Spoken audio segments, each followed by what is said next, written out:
আজ আমাদের চ্যানেলে সবাইকে স্বাগত। আজ আমি আবৃত্তি করছি বঙ্গভূমির প্রতি কবি মাইকেল মধুসূদন।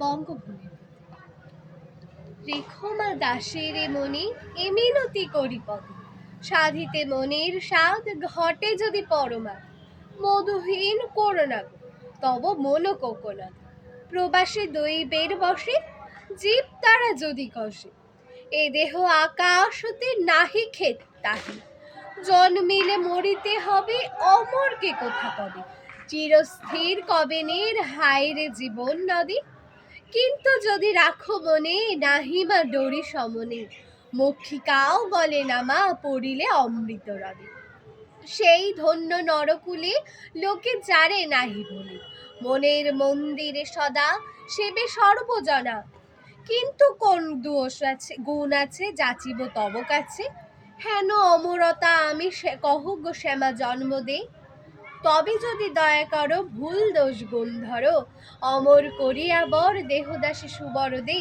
ফুটে যেন স্মৃতি জলে মানসে মা যথাফলে, মধুময় তামরস কি বসন্ত কি শরৎ। নমস্কার।